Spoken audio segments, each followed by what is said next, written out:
Welcome back বন্ধুরা, কেমন আছেন সবাই? আজকে আপনাদের জন্য খুবই সুন্দর একটা ঘটনা নিয়ে এসেছি। শুরু করছি আজকের ঘটনা। আশা করছি আমাদের ঘটনা আপনাদের ভালো লাগছে। যদি ভালো লাগে অবশ্যই আমাদের জানাবেন, যদি ভালো না লাগে সেটাও আমাদের জানাবেন। আজকের ঘটনাটি আমার মামার বাড়ির একটা ঘটনা এবং আমি ছোট্ট করে বর্ণনা দেব, কারণ আজকে আমি আবার আরও একটি ঘটনা শেয়ার করব যা আমার নানা বাড়িতে ঘটেছিল। শহরের শেষ প্রান্তে একটি নদী রয়েছে, যা পার হলেই একটা মেইন রোড, যেটা গিয়ে মিশেছে ঢাকাগামী এক হাইওয়ের সাথে। সেই মেইন রোড থেকে একটা ইটের রাস্তা নেমে সোজা চলে গেছে। ওটাই আমার মামাবাড়ি বা নানা বাড়ি যাই বলি না কেন, সেই গ্রামের রাস্তা। ওই সোজা রাস্তা ধরে প্রায় 15 মিনিট হাঁটলেই আমার মামাবাড়ি। আমার মামাবাড়ির ডান দিকে ও বাম দিকে চলে গেছে আরও দুটো শাখা পথ। মামাবাড়ির পাশেই আছে একটা কবরস্থান। ওটা আমার মামাদের বংশীয় গোরস্থান, যা কিনা কালের বিবর্তনে এখন পরিত্যক্ত ও অব্যবহৃত হলেও একসময় ওখানে কবর দেয়া হতো। আমার মামাবাড়ির সাথে কবরখানাটির সংযোগ শুধু একটা কাঁটাতারের বেড়া ছাড়া আর কিছুই নেই। মামাবাড়ির গ্রামটি আর 5টা অজপাড়া গ্রামের মতোই, বাঁশঝাড় বা জঙ্গলে ঘেরা নয়, মানে আমরা দেখিনি। তবে আগে ওখানে বন জঙ্গল, বাঁশঝাড়, কাঁচামাটি রাস্তা এইসব ছিল, যেমনটা গ্রামে হয়ে থাকে আর কি। আজকের ঘটনাটি আমি শুনেছি আমার মায়ের মুখে। ওখানে ওই কবরখানাটি আজকে গল্পের মূল ভূমিকায় থাকবে। আমাদের মামার বাড়ির গ্রামে সকলেরই জানা ছিল যে একটা কোনো খারাপ কিছু আছে, যাকে সাধারণত পিশাচ বলা হয়। অনেকে সহজে পেতনিও বলে থাকে। এরকম কিছু একটা বিচরণ ছিল। মামা বাড়ি থেকে খানিকটা দূরে ছিল একটা হেলাঞ্চা গাছ, যেটাকে মূলত ওই পিশাচের আবাসস্থল বলে সকলে ধারণা করত। কিন্তু সে পিশাচ কখনো কবরস্থানে, কখনো গাছে, কখনো গ্রামের যে কোনো খানেই যে কারোর উপরেই আক্রমণ করত, ভয় দেখাতো। গ্রামের মানুষ যখন তখন যে কোনো কিছু দেখত, যা স্বাভাবিক কিছু ছিল না। আজকের ঘটনা আমার ছোট খালামণি ও তার বান্ধবীর সাথে ঘটে যাওয়া। আমার খালামণির নাম কলি, এটা ছদ্মনাম। তার বয়স তখন বড়জোর 10 কি 11 বছর। তার বান্ধবীর নাম রূপা, ছদ্মনাম। আমার খালা ও তার বান্ধবী সমবয়সী ছিল। গ্রামের ছেলেমেয়েরা সাধারণত নানা রকম খেলায় পারদর্শী হয়ে থাকে। বিকেলবেলা বুড়িচু, গোল্লাছুট, কানামাছি, বরফ পানি, সন্ধ্যা হলেই পলাপলি, আরও না জানি কত খেলা। আজকের ঘটনাও এরকম এক খেলা থেকেই শুরু। বর্ণনার সুবিধার জন্য এবার ঘটনাটি আমি আমার আম্মুর বক্তব্য হিসাবে লিখছি। সময়টা শীত চলে যাওয়ার পর একটা সময়, গরমটা ঠিকভাবে তখনও পড়েনি। বিকেলবেলা আসর ও মাগরিবের মধ্যবর্তী সময়। রূপা, কলি আরও প্রায় সমবয়সী 8-10টি ছেলেমেয়ে মিলে ওরা বাড়ির বড় উঠোনে সেদিন বুড়িচু বা বৌচি খেলছিল। বলে দেয়া ভালো, বৌচি কিভাবে খেলতে হয় কম বেশি সবাই জানে। এক পক্ষ তার বিপক্ষের দলের খেলোয়াড়কে ছোঁয়া দেওয়ার জন্য বা ধরার জন্য পিছু নেয়। সেই বিপক্ষ দলের খেলোয়াড়কেও ঠিক দিক বিদিক ছুটতে হয় নিজেকে ছোঁয়া থেকে বাঁচানোর জন্য। বাচ্চারা হই হুল্লোড় করে খেলছে। আমি, আমার মা আর অন্যান্য ভাই বোনগুলো যে যার কাজে ব্যস্ত ছিলাম। খেলা এভাবে চলতে চলতে সন্ধ্যা প্রায় হয়েই এসেছিল, কিন্তু খেলা তখনও শেষ হয়নি। খেলতে খেলতে এবার এলো কলি আর রূপার পালা। কলি দম ধরে দাবড়াবে আর রূপা নিজেকে বাঁচতে প্রাণপণে ছুটবে। যেমন নিয়ম তেমন চলল। কলি রূপাকে ধাওয়া করল, রূপা ছুটল। এদিক সেদিক রূপা ছুটতে ছুটতে কবরস্থানের ভেতরে চলে গেল। ওদিকে কলির দম ফুরিয়ে এসছে। কলি তখন ছুটতে ছুটতে দাঁড়িয়ে গেল আর জোরে জোরে হাঁপ ছাড়তে লাগলো। অন্যদিকে রূপা ছুটছে তো ছুটছেই, খেয়ালও করেনি যে কলি অনেক আগেই তার পিছু ছেড়ে দিয়েছে এবং সে ছুটতে ছুটতে ইতোমধ্যেই কবরখানার মধ্যে চলে গেছে।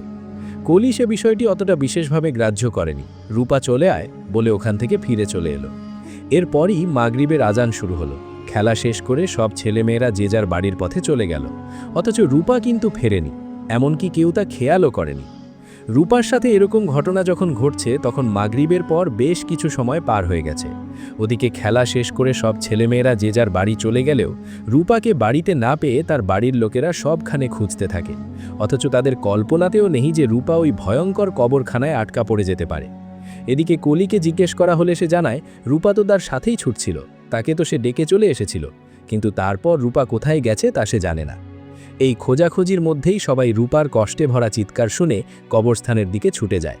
সকলের হাতেই টর্চ লাইট, বন ঝাড়, ভাঙা কবর, সবখানেই লাইট দিয়ে খুঁজতে খুঁজতে রূপাকে বাঁশঝাড়ের কাছাকাছি পাওয়া গেল এবং অজ্ঞান হয়ে পড়ে থাকা রূপাকে সবাই কোলে তুলে বাড়িতে ফিরে এলো। এদিকে বলে রাখা ভালো, রূপাদের বাসা আমার মামা বাড়ি থেকে কয়েক ঘর পরেই ছিল। তাই যখন রূপাকে উদ্ধার করা হয় তখন আমার নানি, মা, কলি সবাই তাদের বাড়ি ছুটে চলে যায়। রূপাকে জ্ঞান ফেরানোর পর জিজ্ঞেস করা হলো নানা প্রশ্ন। কিন্তু তখনও রূপা স্বাভাবিক অবস্থায় ছিল না। সে থর থর করে কাঁপছিল আর কথা জড়িয়ে যাচ্ছিল। সবাই অনুমান করে নেয় যে রূপা কিছু একটা ভয় পেয়েছে। সঙ্গে সঙ্গে তখন হুজুরকে আনা হয়। উনি রূপাকে দেখেই বলেন কোনো খারাপ কিছুর দৃষ্টি পড়েছে রূপার ওপর। হুজুর রূপাকে ঝাড়ফুঁক, পানি আর তেল পড়া দিয়ে সেই রাতের মতো চলে গেলেন। রূপা যখন একটু কথাবার্তার অবস্থায় আসলো, তখন সে সব ঘটনা খুলে বলল। সন্ধ্যায় যখন সবাই বাড়ি ফিরে এসেছে, তখনও রূপা কবরখানার ভেতরে গিয়ে দৌড়ানো বন্ধ করে দিয়ে যেন হঠাৎ থমকে যায়। সে চারিদিকে খেয়াল করে দেখল যে সে কবরখানার ঠিক মধ্যখানে দাঁড়ানো এবং চারিদিকে বড় বড় বাঁশঝাড়। সন্ধ্যার জন্য যতটা অন্ধকার, তার চেয়েও বেশি অন্ধকার যেন বাঁশঝাড় আর গাছের কারণে তৈরি হয়ে আছে। চারিদিকে এক গুমোট পরিবেশ। সে যেন এই অচেনা পরিবেশের ভেতরে পড়ে হতভম্ব হয়ে পড়ে, কিন্তু কেন যেন বের হয়ে আসতে পারল না। তার মনে হতে লাগলো তার পা যেন আটকে গেছে ওখানে, চিৎকার করতেও পারছে। রূপা ভয়ে তখন জড়সড় হয়ে থাকে। তখন তার মনে হলো তার বাম পাশে কে যেন দাঁড়িয়ে আছে। আসলে কবরের বাম দিকে রাস্তা ছিল। সে ভাবল যে ওদিক থেকে হয়তো কেউ হেঁটে আসছে। ডাক দিতে পারবে ভেবে সেদিকে তাকিয়ে দেখল কেউ নেই, কিন্তু কেউ তো ছিল, সেটু বামে নয়, ডান দিকে। সেটুকু অনুভব করতে পারল, এবং রূপার সেটা অনুভব করতে খুব বেশি দেরি হলো না। দ্রুত সেদিকে ফিরে তাকালো রূপা। কারো একটু সাহায্যের জন্য বাচ্চা বয়সী রূপা ব্যাকুল হয়ে উঠেছিল। সেই নিষ্পাপ বাচ্চা মন বিবেচনা করতে অপারগ ছিল যে ওখানে জঙ্গলের ঘনত্ব আরও বেশি, ওখানে কোনো মানুষের থাকার কোনো সম্ভাবনাই নেই। রূপা যখন ডান দিকে ফিরল, তখন সে যা দেখল তা দেখে সুস্থ স্বাভাবিক পূর্ণবয়স্ক কোনো মানুষ সুস্থ থাকতে পারে না। রূপা যখন দেখল সাদা শাড়ি পরা এক মহিলা, যার উচ্চতা ছিল বাঁশের সমান, তার মাথায় ঘুমটা পরা, বাঁশঝাড়ের পাশেই দাঁড়িয়ে আছে, কিন্তু তার এক পা কবরের ভেতর, অন্য পা বাঁশঝাড়ের মাথায়। সে রূপার দিকে তাকিয়ে হাসছে, এবং কি বৃষ্টি তার চেহারা। এদিকে রূপাকে সে হাত ইশারা করে ডাকছে আর কিছু একটা চাইছে, যেন কিছু একটা খেতে চাইছে। এই দৃশ্য দেখে রূপা ও মাগো বলে চিৎকার দিয়ে চুপ হয়ে গেল, আর ওই চিৎকারেই তার বাড়ির লোকেরা তাকে উদ্ধার করতে পেরেছিল। বর্ণনা এখানে শেষ হয়নি। সব কিছু শুনে আমাদের কারোরই বুঝতে বাকি রইল না যে কাকে সে দেখেছে। মা এবার বললেন আজকের ওই ঘটনার সূত্রপাত কিভাবে হয়েছিল সেই ঘটনা। মায়ের কথাই তুলে ধরছি। আমাদের গ্রামে এক মেয়ে ছিল, নাম আসিয়া, ছদ্মনাম। এক আধপাগলি মা বাপ মরা মেয়ে, মামার ঘরে বড় হওয়া 18-19 বছরের মেয়েটি তার মামির অনেক অত্যাচার সহ্য করে বেড়ে উঠছিল। সে জন্ম থেকে একটু আলাদা টাইপের ছিল। শান্ত স্বভাবের এই মেয়েকে তার মামি এত মারত, মাঝে মাঝে সে অজ্ঞান হয়ে যেত। আসিয়ার বয়স যখন 7-8 বছর, তখন তার বাবা এক রাতে হঠাৎ রক্ত বমি করে মারা যায়। সেই শোকে মারা যায় তার মা। গ্রামবাসী বলতো আসিয়ার মামি দাবিজ করেছিল তাদের। যদিও এই ঘটনার সত্যতা জানা যায়নি। আস্তে আস্তে আসিয়া যখন বড় হয়ে ওঠে, তখন তার স্বভাবে পরিবর্তন দেখা যায়। শান্ত মেয়েটি হঠাৎ উচ্ছৃঙ্খল হয়ে ওঠে। অনেকে তাকে গোপনে ধূমপান করতে দেখত, অনেক সময় তাকে ভাঙা কবরের মধ্যে বসে থাকতে দেখত, বড় গাছের দিকে এক মনে তাকিয়ে থাকতে দেখা যেত। কেউ শাসন করলে গালি দিত। তার এরকম স্বভাবের পরিবর্তনের জন্য অনেকে বলতো যে আসিয়াকে হয়তো কোনো বদের আসর করেছে। আবার অনেকে বলতো যে মামিও তাবিজ করে থাকতে পারে। আসিয়ার এসব অস্বাভাবিকতার জন্য তার মামা তাকে ঘাড় থেকে নামাতে ব্যস্ত হয়ে গেল। তাকে বিয়ে দেওয়ার জন্য নানা জায়গায় পাত্র খুঁজতে লাগলো। ওইরকম আধ পাগলি মেয়েকে কে আর বিয়ে করবে? তাই তাকে এক বয়স্ক 60 ছুঁই লোকের সাথে বিয়ে দেয়া হলো। আসিয়া বিয়ে করতে রাজি ছিল না, কিন্তু এক প্রকার জোর করেই তার বিয়ে হয়েছিল।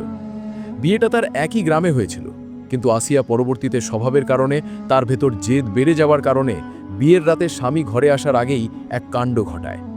স্বামী ফিরে এসে দেখে যে আসিয়ার দেহ বিছানায় নয়, বরং টিনের চালের নিচে যে পাশের আড়া বা ঘরের কাঠামো থাকে তার সাথে ঝুলছে। তার জিবা বের হয়ে আছে, চোখ দুটো উল্টে গেছে, পরনের শাড়িতে ঝুলে আছে মেয়েটি। দাঁতগুলো বের হয়ে আছে, যেন হাসছে, কিন্তু সেটা খুবই বীভৎস হাসি। দৃশ্যটা এত বীভৎস ছিল। সেই আসিয়াকে কবর দেয়া হয়েছিল আমাদের বাড়ির পাশের কবরখানায় বাঁশঝাড়ের কাছে।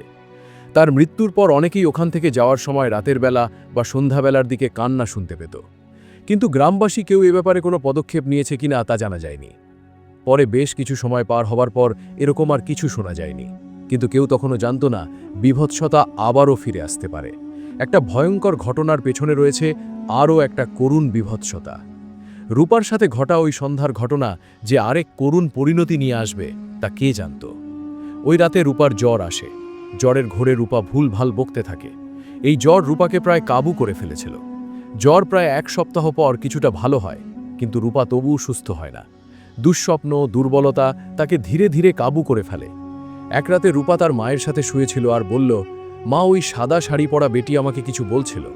তখন মা অবাক হয়ে বললেন, ওসব মনে রাখিস নে, আয় আমার কোলের মধ্যে ঘুমা। সেদিন রাতে রূপা ঘুমালেও পরদিন সকালে রূপার আবার জ্বর আসে। রূপার বমি শুরু হয়। কোনো ঝাড়ফুঁক, তাবিজ, তেল, কবিরাজ কোনো কিছুতে তার সুরাহা হয় না।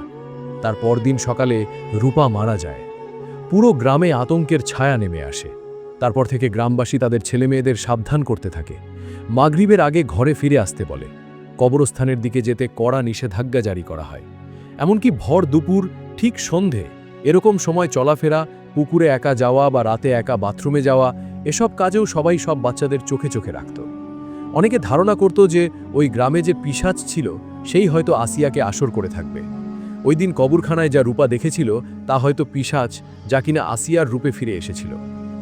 আমি আপনাদের যে ঘটনাটি বলছি সেটা টাঙ্গাইল জেলার মির্জাপুর থানার একটি গ্রামের। সঙ্গত কারণে আমি আর কিছু উল্লেখ করছি না।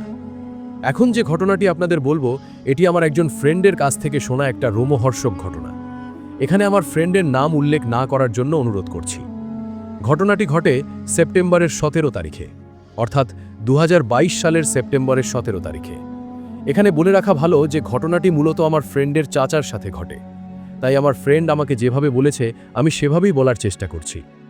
আগে থেকেই আমাদের বংশগত স্বভাবে মাছ ধরার একটা পরিচয় আছে। আমাদের গ্রামের সামনেই রয়েছে একটা বিল।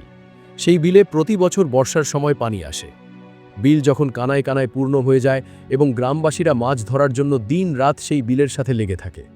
যেহেতু আমাদের বংশগত স্বভাবই মাছ ধরার একটি রীতি রয়েছে, সেহেতু আমার চাচাও প্রতি বছর এই বিলে মাছ ধরত। তো এবছরই আমার চাচার সাথে মাছ ধরাকে কেন্দ্র করে এমন একটা ঘটনা ঘটে যা আমাদের পরিবারের উপর খুবই একটা কষ্টদায়ক ঘটনার জন্ম দেয়। একদিন রাতে আমার চাচা ও তার দুই বন্ধু রাত 11টার দিকে কি 11:30টার দিকে বিলে মাছ ধরতে যান। তখন মাছ ধরতে ধরতে রাত 1টা কিংবা 2টোর কাছাকাছি চলে যায়। আমার চাচার বন্ধুরা বলে যে, চল, আজকে তো ভালোই মাছ ধরেছি, তাহলে আর কি করব, চল বাড়ি ফিরে যাই। কিন্তু আমার চাচা ছিলেন খুবই মাছ ধরার পাগল। মাছ ধরার নেশা তখন আমার চাচাকে পেয়ে বসেছে। তার দুই বন্ধুকে তিনি বললেন, আর একটু পরে যাব। তখন তার বন্ধুরা বলল, আজ তো ভালোই মাছ পেয়েছি, তাহলে আর কি করব, চল বাড়ি ফিরে যাই। কিন্তু আমার চাচা তাদের সাথে যেতে রাজি হলেন না। চাচা তার দুই বন্ধুকে বলল, তোদের মধ্যে যে কোনো একজন আমার সাথে থাক, একজন চলে যা। তখন আমার চাচার এক বন্ধু তার সাথে থাকার জন্য রাজি হলো এবং আরেকজন বাড়ি ফিরে গেল। এই ঘটনাটুকু আমার চাচার সেই বন্ধুর কাছ থেকে শোনা। বলছেন, চাচার বন্ধু, আমরা যখন আবার মাছ ধরা শুরু করলাম তার কিছুক্ষণ পরেই বিলের মধ্যে দুটো আলো দেখতে পেলাম। আলোগুলো লাল রঙের ছিল। আস্তে আস্তে সেই আলোগুলো আমাদের কাছে আসতে লাগলো। একটু কাছে আসতেই ভালো করে লক্ষ্য করলাম যে আলোগুলো খুবই লাল আর দুটো চোখের মতো যেন আগুনের দুটি ফুলকি। তখন আমরা দুজনেই ভাবলাম, ওগুলো কি? আমাদের একটু ভয় লাগতে শুরু করলো। আস্তে আস্তে আলোগুলো যখন আমাদের দিকে এগিয়ে এলো, আমরা যা দেখলাম তা দেখার জন্য মোটেও প্রস্তুত ছিলাম না। তখন আমরা দেখতে পেলাম যে দৈত্যাকৃতির একটা জিনিস, তার মাথায় সাদা সাদা লোম ছিল, তার মুখটা ছিল ঘোড়ার মুখের মতো, আর তার দুই হাত ছিল ঘোড়ার খুরের মতো। তখন সে সাদা অবয়বটা আমাদের দিকে ধেয়ে আসছে আর বিকট কর্কশ শব্দ করতে করতে আসছে। তখন আমরা দুজনেই খুব ভয় পেয়ে যাই এবং দৌড় দেই। আমাদের বিলে বর্ষার সময় হাঁটু সমান পানি। আমরা মাছ ধরতে ধরতে বিলের কাছাকাছি চলে এসেছিলাম। ঠিক সেই মুহূর্তে সেই বিভৎস অবয়ব আমাদের দিকে তার দুই ঘোড়ার খুরের মতো হাত বাড়িয়ে দিল এবং শুধু তাই নয়, হাতগুলো বড় হতে শুরু করলো। ঠিক সেই মুহূর্তে দুজনেই পানির মধ্যে দৌড় দেওয়ার চেষ্টা করি। যেহেতু বিলে আমাদের হাঁটু সমান পানি থাকার কথা, ভালোভাবে দৌড়াতে পারছিলাম না। এরই মধ্যে বিল পার হয়ে আমরা অনেক দূর চলে এসেছিলাম মাছ ধরতে ধরতে। ভয়ে কে কার মতো কোন দিকে দৌড়িয়েছিলাম বুঝতে পারিনি। আমি কোনোভাবে আস্তে আস্তে এসে বিলের পাড়ে উঠে বাড়ির দিকে দৌড় দেই। তখন আমার কোনো খেয়াল ছিল না। দৌড়াতে দৌড়াতে এসে একসময় বাড়ির ভিতরে ঢুকে দরজার সামনে চিৎকার করে অজ্ঞান হয়ে যাই। আর কিছু মনে নেই। পরদিন যখন আমার জ্ঞান ফেরে তখন আমি দেখছি আমার চারপাশে আমার বাড়ির মানুষ, আমার বন্ধুর বাড়ির অনেক লোক দাঁড়িয়ে আছে এবং আমার বন্ধুরা আমার কথা জিজ্ঞেস করছে। তখন আমি সবাইকে সবকিছু খুলে বলি। এই ঘটনা আমার ফ্রেন্ডের মুখ থেকে শোনা এটা। তখন সবাই আমার চাচাকে খুঁজতে ব্যস্ত হয়ে পড়ে। বাড়িতে কান্নাকাটির রোল পড়ে যায়। তখন সবাই আমরা বিলের দিকে যাই আর সেখানে গিয়ে আমরা চাচাকে দেখতে পাই না। বিলের মধ্যে নেমে আশেপাশে অনেক জায়গায় খুঁজেও আমার চাচাকে আর পাওয়া যায় না। এভাবেই 3 দিন পার হয়ে যায়। একদিন সকালে একটি লোক খবর নিয়ে আসে যে বিলে যেন কারো লাশ পড়ে আছে। তখন আমাদের বাড়ির সবাই খুব চিন্তিত হয়ে পড়ে। আমরা দেখি সেখানে ইতোমধ্যেই লোক জড়ো হয়ে গেছে। লাশটা বিলের মধ্যে উল্টো হয়ে গেড়ে রাখা। তখন কিছু মানুষ মিলে লাশটিকে উঠিয়ে নিয়ে আসে। মুখটা একদম কাদায় মেখে গেছে, মুখের ভেতরেও অনেক মাটি। তখন আমাদের বাড়ির সবাই অনেক কান্নাকাটি শুরু করে দেয়। তারপর নিশ্চিত হয় যে এটা আর কারো নয়, আমার চাচার লাশ। প্রিয় লিসেনার, আশা করি গল্পগুলো আপনাদের ভালো লেগেছে। যদি ভালো লেগে থাকে তাহলে অবশ্যই আমাদের কমেন্ট করে জানাবেন। আজকের মতো বিদায় নিচ্ছি। আল্লাহ হাফেজ।